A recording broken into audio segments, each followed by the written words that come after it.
सिंह और आप देख रहे हैं द नेटिजन न्यूज। आइए नजर डालते हैं अब तक की खास खबरों पर। नवागत पुलिस डीआईजी आनंद कुलकर्णी परिक्षेत्र अलीगढ़ मंडल पहुंचे।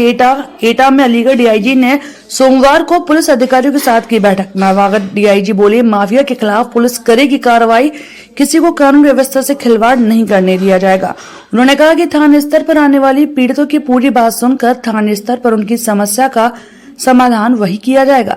डीआईजी ने बताया कि माफियाओं की ओर से अपराधियों के खिलाफ जीरो टॉलरेंस पर कार्रवाई किए जाने के निर्देश दिए गए हैं।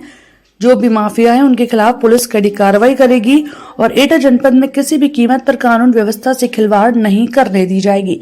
तो वहीं डीआईजी ने पुलिस कार्यालय में नवनिर्मित जलपान गृह का फीता काटकर उद्घाटन किया।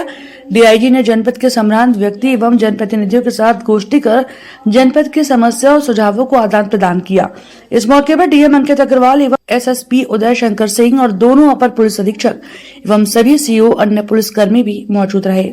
ब्रजेश चौहान की रिपोर्ट।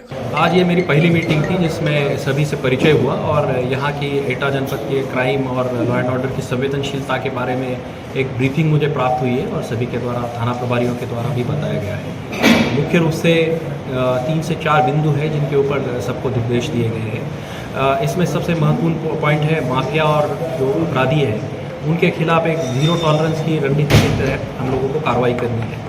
आगे आने वाले लॉ एंड ऑर्डर हैं उनकी भी तैयारी करनी है और वहाँ पे भी हमें जनता के बीच जाके उनसे संवाद स्थापित करके कार्रवाई करनी है। दूसरा बिंदु है जो हमारे पास शिकायतकर्ता आते हैं उनको हमें त्वरित सुनवाई की व्यवस्था क्रिएट करनी है। इसलिए हमारी IGRS शिकायत निवारण की जो व्यवस्था है इसको और मजबूत करना है और गतिशील बनाना है ताकि थाने पे आए व्यक्ति को न्याय मिल सके। इस दिशा में हम लोगों को कदम उठाना है। इस बारे में भी आज बात हुई है और सबको निर्देश भी इस सब बारे में दिए गए हैं। तीसरा जो बिंदु है वो है विवेचना के बारे में। एक हमें ऐसी व्यवस्था सुनिश्चित करनी है जिसमें विवेचनाएं ट्रांसपेरेंट निष्पक्ष तरीके से हो और पीड़ित व्यक्ति को न्याय मिल सके और अपराधियों को हम उनके अंजाम तक पहुंचा सके केसेस में चार्जशीट सबमिट करके।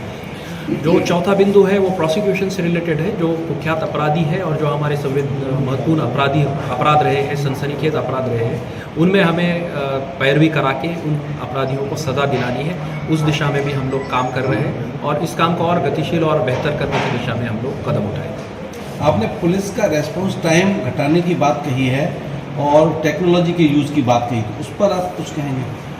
पुलिस रिस्पांस एक इम्पॉर्टेंट चीज़ है।